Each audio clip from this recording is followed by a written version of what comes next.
శబరిమల యాత్రలో పంబా నది అంటే ఏంటి, ఆ పంబకున్న విశిష్టత ఏంటి, పంబా నది ఎలా వచ్చింది, ఈ యొక్క యాత్రలో పంబా నది ఎందుకు ఉండాలి, వేరే ఎందుకు నది ఉండకూడదు అని అంటే, స్వామివారు వేరు, పంపా నది వేరు కాదు. ఈ శివుడు మోహిని, ఆ మోహినిని చూసి ఈయన మోహిస్తారు. ఈ అమ్మవారు పరిగెడుతూ ఉన్నారు సిగ్గుతో శివుడికి దూరంగా. శివుడు కూడా అలా పరిగెత్తు ముహిర్దవన్ మలై అని వెస్టర్న్ ఘాట్స్లో ఉన్నటువంటి ముహిర్దవన్ మలైలో వచ్చి ఆగారు. వీరు ఇరువురు ఆగినప్పుడు శరీరంలో, మనం కూడా ఇప్పుడు షూటింగ్ లైటింగ్ అంతా పెడితే కొంచెం చెమట వస్తుంది చూస్తారా, అలా శరీరంలో ఒక రసాయన మార్పిడి ఏర్పడంతో చెమట వస్తుంది. ఆ శివుడి యొక్క చెమట అరిచేతుల్లోనూ, మోహిని అవతారంలో ఉన్నటువంటి విష్ణు అరిచేతులను ఇలా పెట్టగానే ఆ ఇరువురి యొక్క చెమట బిందువుల్లో ఒక అణువే మణికంఠుడుగా ఉంటాడు. అందులో నుంచి ఒక అణువు జారి కింద పడుతుంది. అదే పంపా నది. అయ్యప్ప స్వామి వారు వేరు, పంపా నది వేరు కాదు. కాబట్టి శబరిమలకి వెళ్ళే వాళ్ళందరూ దక్షిణ భారత గంగానది. ఎవరెవరు చేశారు ఈ యొక్క నదిలో స్నానం అనంటే, నారదాది మునిలి చట నడచి వెళ్ళినారంట, ముక్కోటి దేవతలు స్నానమాడినారంట, పంపా నదిలో కాలిడితే అయ్యప్ప మన పాపాలన్నీ పోవునట అయ్యప్ప. ఈ పంపా నదిలో అందుకే సబ్బు పెట్టుకోకండి, మీ బట్టలు వదిలేయకండి, ఎంగిలు ఉమ్మకండి, మూత్ర మాలిన్యాలు చేయకండి అక్కడ కేరళ ప్రభుత్వం వారు, ట్రువాన్కోర్ దేవస్థానం వారు అడుగు అడుగున చెప్తున్నారు. కాబట్టి మీరు ఏది చేసినా అయ్యప్ప మీద చేసినట్టే.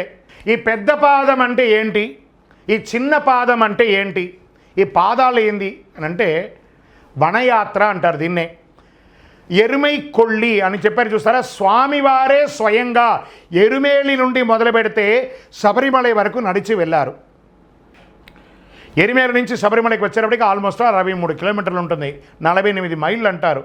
ఈ 48 మైళ్ళని పెద్ద పాదం, ఎరిమేలి, పేరూర్తోడు, కాళైకట్టి ఆశ్రమం, అழுదా, ఇంజిప్పారకోట, కరిమల, కరీలాంతోడు, పెరియానవట్టం, శరియానవట్టం, పంబా నది, నీలిమల, అప్పాచిమేడు, శబరిపీఠం, సరంగుత్తి, సన్నిధానం, శబరిమల అని ఇన్ని రకాలైనటువంటి 5 కొండలతో ఉన్నటువంటి దేవాలయాన్ని పెద్ద పాదం, చిన్న పాదం అంటారు. ఇలాంటి చోట నడిచి వెళ్ళడంలో కొన్ని ముక్కోటి వనమూలికలతో కూడినటువంటి చెట్లండి. అలాంటి యొక్క చెట్ల యొక్క ఆ గాలి అంతా మన శరీరంలో తగిలితే మన శరీరం అంతా, మనం భారతదేశంలో వివిధ ప్రాంతాల నుంచి వెళ్తాం కదా, శరీరం అంతా కూడా కాలుష్యంతో నిండిపోయింది.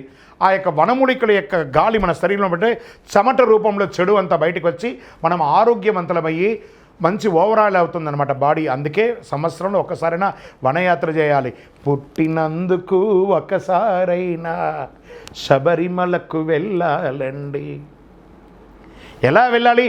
అలుదా నదిలో మునిగి 2 రాళ్ళను చేతితో తీసి నిండు భక్తితో గుట్టపై ఉంచి, అలా చక్కగా గురువుగారు రాసినటువంటి పాట. కరిమల చేరి కరముల మ్రోక్కి నీ కీర్తి వెలుగెత్తి చాటుదాం. ఎంత అద్భుతం తెలుసా, అలా చెప్తూ ఉంటానే ఎలా గుజ్బం చేస్తారో. ఆ వనయాత్రలో ఉన్నటువంటి భావన, ఆ వనయాత్ర యొక్క పవర్ అలాంటిదండి. అంత అద్భుతం. ఎక్కడ చూసినా మన బంధువులే, మనం ఆలవేసుకున్న అయ్యప్పుడే. ఎంత ప్రేమగా మీరు నడవలేకపోతున్నారా, ఒకళ్ళు వచ్చి గాలి వీస్తారు అలా వాళ్ళ టవల్తో, ఒకళ్ళు గ్లూకోజ్ ఇస్తారు, ఒకళ్ళు పాదాలు పడతారు, ఒకళ్ళు భోజనం ఇస్తారు, ఒక టిఫిన్ ఇస్తారు. ఎంత ప్రేమాభిమానం తెలుసా అక్కడ. పేద లేదు, రాజు లేదు, ఎందులేని అద్భుతం, అందులేని ఆనందమే అయ్యప్ప దర్శనం. అంత అద్భుతమైనటువంటిది అనమాట వనయాత్ర. శరణమయ్యప్ప. అప్పాచిమేడు నీలిమడై దాటిన తర్వాత అక్కడ బియ్యపు ఉండలు వేస్తూ ఉంటారు కదా స్వామి. ఎందుకు స్వామి అనంటే, ఈ యొక్క మృగాలు, పక్షులు, పశుపక్షాదులు ఉంటాయి చూసారా, వాటికి అన్నిటికీ ఆహారం వేసే విధంగా బియ్యపు ఉండల్ని అక్కడ వేయడం జరుగుతుంది. వాటికి అన్నిటికీ కూడా ఆహారం. ఇందులో చూడండి, పరోపకారార్థే ఇదం శరీరం, నేను నా కోసం దీక్ష తీసుకొని వస్తున్నాను, దానితో పాటు పశుపక్షాదులను కూడా నేను కాపాడుతాను అని చెప్పే ఒక సంకల్పమే ఆ బియ్యపు ఉండలు అప్పాచిమేడులో అలా విసిరివేయడము. అయ్యప్ప స్వామి వారి దీక్షలో బ్రహ్మచర్యానికి ఉన్నటువంటి గొప్పతనం ఏమి అంటే, ఎంత అద్భుతం తెలుసా. బ్రహ్మచారి బ్రహ్మచర్య దీక్ష ఉండడం గొప్పతనం కాదు, వాడు నిన్న ఎలా ఉన్నాడో ఇలాగో ఈరోజు అలాగే ఉంటాడో, బట్టలు మాత్రమే మారుతుంది. కానీ ఒక గృహస్థాశ్రమంలో ఉన్నవాడు కట్టుకున్న భార్యను సైతం మాతా మాళిగేపురతమ్మ అని చెప్పుకుంటూ తనకు తానే ఒక సెల్ఫ్ డిసిప్లిన్ ఉండి బ్రహ్మచర్య దీక్ష తీసుకునేదే బ్రహ్మచర్య దీక్ష. ఈ బ్రహ్మచర్య దీక్ష తీసుకున్న వాళ్ళందరూ కూడా మహామహా యోగులు ఉన్నారు. మనకు వివేకానందులు చూసాం, అలా ఎంతోమంది శంకరులను చూసాం. బ్రహ్మచర్య దీక్షతో ఏ పూజ చేసినా 1,00,000 రెట్లు తిరిగి అనుగ్రహంగా వస్తుంది. కాబట్టి బ్రహ్మచర్య దీక్షలో అంత పవర్ ఉంటుంది. ఏమండి, అయ్యప్ప స్వామి వారి పూజలో విష్ణుమూర్తి ఏమో మోహిని అవతారంలో కదా, మరి వెంకటేశ్వర స్వామి పటంగాను ఇంకో చోట ఉన్నాడు. ఆయన ఎందులో చూసినా అణువణువులో ఆయనే ఉన్నారు. కాబట్టి ఎక్కడ చూసినా ఎందెందు వెతికినా అందందే కలుడు అని హరి అన్నాడు చూసారా. ఏ రూపంలో అయినా ఆయన ఉంటారు కాబట్టి ఏ రూపంలో అయినా పెట్టి ఆయన్ని పూజించవచ్చు, తప్పు లేదు. కానీ పూజిస్తున్నారు కదా, ఆనందపడతారు. గురుగారు, మేము ఈ యొక్క అయ్యప్ప దీక్షతో పాటు శివ దీక్ష, గణపతి దీక్ష, అమ్మవారి దీక్ష ఇవన్నీ ధరించవచ్చా అంటే, నేను 10th చదువుకుంటే ఇంటర్మీడియట్ ఎగ్జామ్ రాయొచ్చా, డిగ్రీ రాయొచ్చా అంటే ఆన్సర్ ఏ దీక్షకు ఆ దీక్షే. గురుగారు మేము యాత్రలో వెళ్ళేటప్పుడు ఈ యొక్క అయ్యప్ప దీక్ష తీసుకుంటాం కదా, మరి వేరే దేవాలయాలకు కూడా వెళ్ళొచ్చు అంటే అదొక తీర్థయాత్ర. మీరు వెళ్ళేది అన్ని దర్శనాలు చేసుకోండి.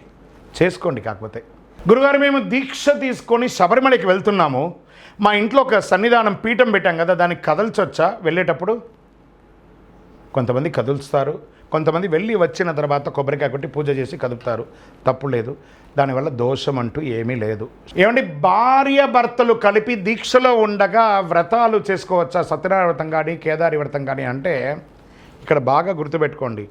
సన్యాస దీక్ష తీసుకోవట్లేదు మీరు, బ్రహ్మచర్య దీక్ష తీసుకుంటున్నారు. కట్టుకున్న భార్య అనుమతి ఇస్తేనే మీరు అయ్యప్ప స్వామి దీక్ష తీసుకుంటున్నారు. అయ్యప్ప పడి పూజ అయినా మీరిద్దరు దంపతులు కూర్చొని పూజ చేయాలి. మీరు పూజ చేసినంత మాత్రం పక్కన కూర్చొని మాత్రమే కరెంట్ టైం షాక్ కొట్టదు. మీరే కదా సంకల్పం తీసుకున్నారు దీక్ష తీసుకుంటారని. అన్ని పూజలు చేయాల్సిందే, ఖచ్చితంగా చేయాల్సిందే. శరణమయ్యప్ప. గురుగారు, ఈ యొక్క దీక్ష తీసుకున్న తర్వాత తెల్లవారుజామున ఎందుకు లేవాలి, చన్నీటి స్నానం ఎందుకు చేయాలంటే ఇది ఒక దీక్షలో మాత్రమే కాదండి, నిత్య జీవితంలో కూడా సూర్యోదయాత్ పూర్వం బ్రాహ్మ్య ముహూర్తంలో లేచి స్నానం చేసి సంధ్యావందనాది కార్యక్రమాలు చేస్తే ఈ మాధ్యమం ద్వారా చూడండి, మాల వేసుకున్నప్పుడు త్వరగా లేస్తారు. మాల ఇప్పిన తర్వాత ఎన్నింటికి నిద్ర లేస్తారో తెలియదు కదా, మీ డే టు డే యాక్టివిటీస్ అంతా వేస్ట్ అయిపోతుంది. అది దీక్షలో ఉండగా మీరు చేయగానే మీకు చాలా 3-4 గంటలు ఎక్కువ కూడా కలిసి వచ్చేస్తుంది. కాబట్టి ఈ సమయం ఆ సమయం లేదని బ్రాహ్మ్య ముహూర్తంలో లేచి స్నానం చేసి పూజ చేయడం వల్ల మనలో ఒక నిగ్రహం పెరుగుతుంది, ఒక ఐశ్వర్యం పెరుగుతుంది, మన ముఖంలో ఒక వర్చస్సు పెరుగుతుందండి.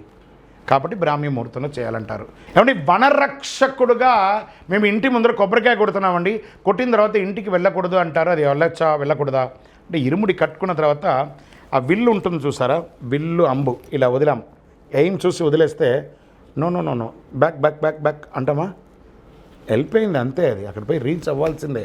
కొబ్బరికాయ కొట్టి వెళ్తే స్వామి దర్శనం చేసుకొని వచ్చేస్తే నీకు ఇంటితో పనే ఉంటుంది. యు ఆర్ గో అవుట్ కదా, మళ్ళీ ఎలా వెనక్కి వస్తావు? గురుగారు, ఈ యొక్క మాల వేసుకునేటప్పుడు కండువా వేసుకోవాలి కదా, అది వేసుకుంటే మంచిదా, దాని ఏంటి కథ, దాని గురించి కొంచెం చెప్పండి అంటే కండువా వేసుకోవాలండి. ఎందుకంటే ఇలా మాల ఇప్పుడు ఇలా పైన వేసుకోగానే దారిలో పోయేవాడు మీరు చూడండి, మీరు స్కూటర్లోనో కారులోనో నడిచిపోతుంటే మిమ్మల్ని చూడగానే తెలియకుండానే ఒక సివిల్గా ఉన్నాడు స్వామిచరణం ఇలా పెట్టేసుకోండి, మన పక్కన అయ్యప్ప పోతున్నారు అనే ఒక భావన వచ్చేస్తుంది.